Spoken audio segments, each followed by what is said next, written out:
Oi pessoal, tudo bem? Na aula de hoje a gente vai falar sobre política. A gente vai começar a falar um pouquinho sobre um assunto que vocês gostam demais.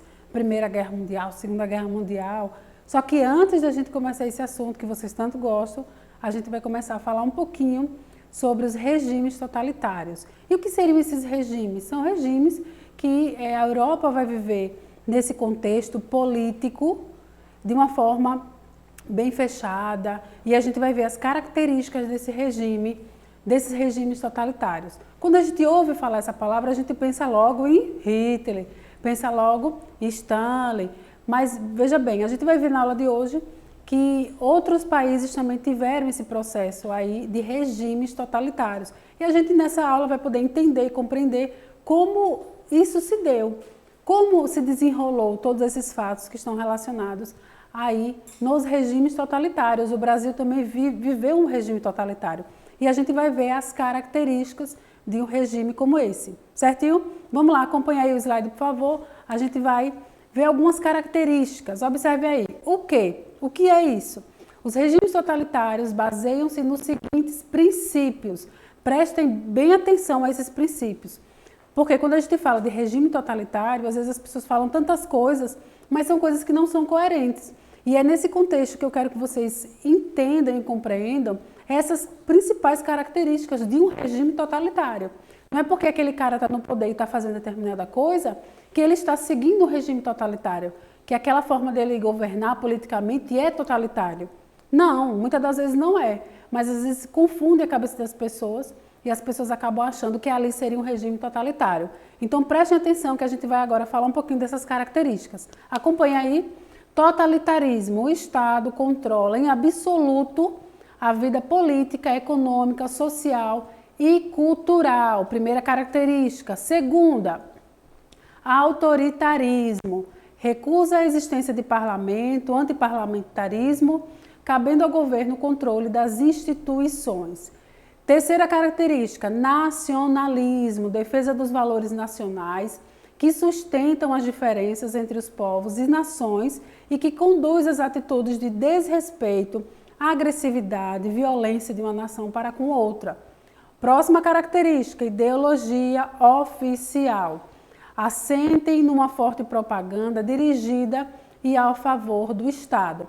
Daqui a pouquinho a gente vai ver outras características também, certo? Essas são as primeiras características que eu quero que vocês observem.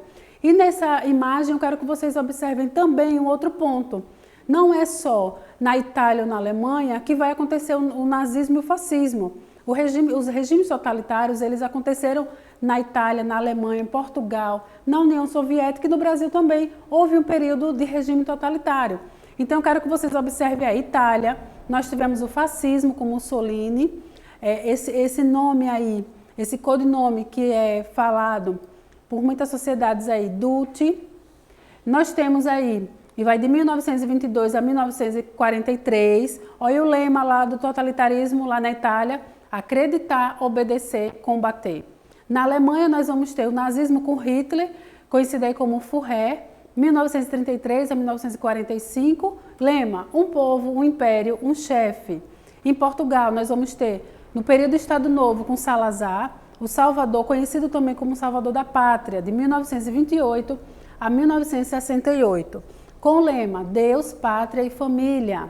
E na União Soviética nós vamos ter o comunismo com Stalin, o pai do povo, de 1928 a 1953, com o lema aí, o pai do povo. E eu quero que vocês prestem atenção e continuem observando com atenção as características nazifascistas. Nós estamos falando do nazismo e do fascismo. Vamos lá observar com clareza cada ponto desse do que se trata. Autoritarismo, abuso de autoridade, autoridade inquestionável. O que eu quero dizer com isso? Esse cara estava no poder, ninguém ousava falar nada contra a figura desse cara, porque ele era autoridade naquele lugar. Totalitarismo, regime externo, controle estatal, uso também da força. Quando a gente fala de regime totalitarista, é um regime que ele engloba todas as partes, todos os âmbitos sociais dessa localidade. Antidemocrático, a liberdade é perigosa, não havia democracia, não havia liberdade. Antissemitismo, semita é a origem do povo judeu, e nós vamos ver essa característica bem forte aí na Alemanha nazista, com a perseguição dos judeus. Unipartidarismo, mais uma característica, não há no regime nazifascista, no regime totalitário, não há vários partidos políticos. Os partidos políticos são extinguidos, são retirados e fica apenas um partido único. Nacionalismo, a construção da grande Alemanha. Quando a gente fala de nacionalismo, a gente fala da construção que esse cara tem em relação à população. Ele constrói na população um sentimento de pertencimento, um sentimento de nacionalidade daquele lugar. Porque, veja bem, esse cara, quando há essa construção do nacionalismo, essa construção nesse homem, nesse ser humano, ele vai fazer de tudo, ele vai lutar, vai morrer pelo seu país. Então é necessário e é importante trabalhar esse sentimento de nacionalismo com esse cara. Vamos dar um exemplo aqui. Quando é que a gente pensa em nacionalismo aqui no Brasil? Lembrem aí? Copa do Mundo. Todo mundo se reúne aí nas suas casas, nas suas famílias, com a camisa lá, verde e amarela, torcendo pelo Brasil. Sentimento de nacionalismo, sentimento de amor à pátria. Nesse momento aqui era necessário, como expansão territorial, a expansão estava em voga, era necessário que esse homem ele tivesse essa construção do nacionalismo, de pertencimento àquela localidade onde ele vivia. Certo? Vamos lá continuar aqui no slide. Arianismo, agrupamento das comunidades germânicas, as comunidades alemãs, todas elas deveriam estar na mesma região. Esse sentimento de agrupamento de comunidades de uma mesma origem. Pangermanismo, povos germânicos ou povos alemães numa mesma região. Racismo, a raça ariana é superior e deveria comandar o mundo. Isso vai ser muito propagado aí dentro da Alemanha, a questão da raça ariana, uma raça pura, a raça superior às outras. Espaço vital, o povo germânico no mesmo território, é muito parecido com o pangermanismo. Antiliberal, é o que a gente falou sobre a questão da democracia. O antiliberal quer dizer o único chefe que seria o Führer. Não havia liberdade democrática para ninguém, apenas o líder era que estava acima de todos. E o militarismo trabalhava com a questão dos potenciais bélicos e do exército forte naquela localidade, naquele lugar, na Alemanha, na Itália.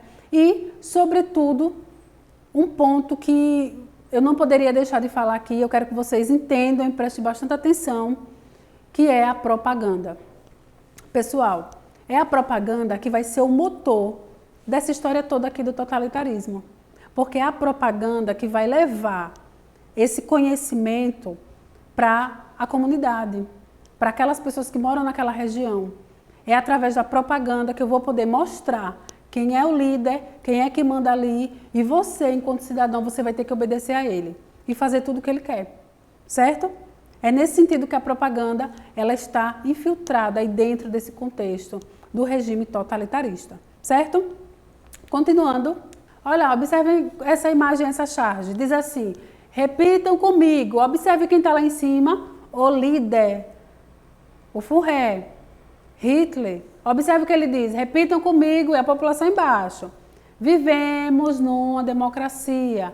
Pessoal, a gente falou em algum momento aqui, no regime totalitário, a gente falou que havia democracia? De forma nenhuma, não há no governo ou num regime totalitário, o nome já diz totalidade, ele engloba tudo, não há nenhuma área específica que ele deixe por fora, não, ele engloba tudo, ele pega tudo. As pessoas elas não têm condições de desenvolver seu pensamento, desenvolver suas aptidões, de desenvolver e de expor suas ideias e opiniões. Pelo contrário, ela vive isolada no seu mundo. Por que eu estou falando nesse termo isolada? Porque se eu tiver uma ideia específica contra aquilo, aquele regime ou algo do tipo, e eu for falar com meu irmão, com meu colega, com meu amigo sobre aquilo, eu vou ser reprimida. Então é nesse contexto que eu vivo o meu isolamento. Eu não posso me abrir, me expor as minhas ideias para ninguém. Porque todos já estão dentro daquele conjunto que a gente chama de massas, seguindo um regime totalitarista. Então, eu vivo isoladamente, se eu tenho uma ideia contrária, certo? Então, observaram aí essa charge? Viram o que ele disse? Vivemos numa democracia. No regime totalitário não havia democracia, certo? Então, ele está incitando as pessoas a desenvolverem, a falarem uma coisa que não existia naquele momento, certo? De fachada. Continuando aí, o regime totalitário são ditaduras em que a imprensa é censurada ou utilizada a serviço do Estado. Os sindicatos são controlados, as greves proibidas, os adversários do regime, artistas, intelectuais, são perseguidos e são eliminados. No regime totalitarista é um regime, como eu já falei, totalmente fechado. Vou continuar aí e eu quero que vocês observem esses símbolos. Especificamente no caso da Itália e da Alemanha, eles utilizaram muito esses símbolos. E vamos ver o que significa cada um deles. Lá do fascismo, primeiro. A palavra fascismo vem do italiano fácil, que significa feixe. A origem do termo é a palavra em latim faces, nome de um machado cercado por hastes de madeira, símbolo de unidade e de poder justo na Roma Antiga. As pessoas são as hastes de madeira, que estão aí nesse símbolo, observem, amarradas ao Estado para formar uma unidade poderosa. O Estado é o machado. Veja onde é que está o machado, pessoal? Lá em cima, as pessoas representam os feixes, os gravetos que estão aí na parte de baixo, e o Estado está acima delas.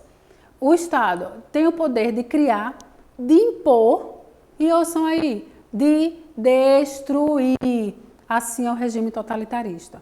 Vamos aqui para esse quadrinho embaixo, a suástica.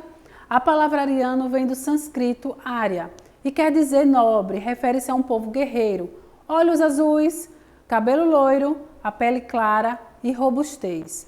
Para os guerreiros, a suástica era o talismã que os ajudava a garantir as suas vitórias nas batalhas. Muitos compararam toda essa grandiosidade aos nazis, que em pouco tempo conquistaram quase toda a Europa. Então, observem que até esses elementos que estão aí nas vestimentas desses governantes que governaram tanto a Itália quanto a Alemanha, os governos totalitários, eles têm um significado e esse significado está carregado de poder, de força e, sobretudo, de autoridade naquele contexto ali. Certinho? Vamos lá continuar. E eu trouxe um exemplo aqui do Brasil. Não adianta eu trazer só um exemplo da Europa e não trazer aqui para o Brasil. Houve um regime totalitário? Houve também. E vocês já viram esse governo, a gente já falou aqui sobre isso. Getúlio Vargas. Getúlio Vargas, ditador do Brasil até o fim da Segunda Guerra Mundial, de 1930 a 1945 ele governa o Brasil. Getúlio Vargas estabeleceu um regime político centralizado, autoritário, muito próximo ao fascismo, que se intitulava Estado Novo. Lembra que a gente falou sobre o regime, sobre o governo aí de Getúlio Vargas, o Estado Novo, que foi o último período aí, o último processo desse tempo, de 1930 a 1945, esse último momento daqueles três que a gente já falou aqui nas aulas anteriores, ele foi um regime ditatorial, um regime fechado. Lembram sobre a questão do comunismo? Que ele fez o plano Cohen por conta dos comunistas que queriam invadir o Brasil? Pois bem, é naquele momento ali que ele começa a reger o Brasil de forma totalitarista, de uma forma comparado aí à ditadura, certo? Ok? Vamos continuar aqui e eu trouxe uma questão que fala sobre esses regimes. Vamos lá a questão. Os regimes totalitários da primeira metade do século XX apoiaram-se fortemente na mobilização da juventude em torno da defesa de ideias grandiosas para o futuro da nação. Nesses projetos, os jovens deveriam entender que só havia uma pessoa digna de ser amada e obedecida, que era o líder. Olha as características que ele vai trazendo. Tais movimentos sociais juvenis contribuíram para a implantação e a sustentação do nazismo na Alemanha e do fascismo na Itália, Espanha e Portugal. A atuação desses movimentos juvenis caracterizavam-se de que forma? Alternativa A, pelo sectarismo e pela forma violenta e radical com que enfrentavam os opositores ao regime. Pessoal, essa palavrinha aí, sectarismo, ela está relacionada ao culto, Vocês podem trocar por oculto. Alternativa B, pelas propostas de conscientização da população acerca dos seus direitos como cidadãos. Alternativa C, pela promoção de modo de vida saudável que mostrava os jovens como exemplos a seguir. Alternativa D, pelo diálogo ao organizar debates que opunham jovens idealistas e velhas lideranças conservadoras. Alternativa E, pelos métodos políticos populistas e pela organização de comícios multidinários. Qual alternativa apresenta melhor as características que a gente citou logo acima aí no texto? A gente falou de força, a gente falou de violência, de implantação, de questões opositoras. Qual alternativa apresenta melhor essa abordagem que o enunciado fala, que o enunciado traduz? Vamos lá observar, pensaram, analisaram direitinho? Vamos à resposta correta? Alternativa A. Resposta certa, observe aí na tela, alternativa A. Pelo sectarismo, pela forma violenta e radical com que enfrentavam os opositores ao regime.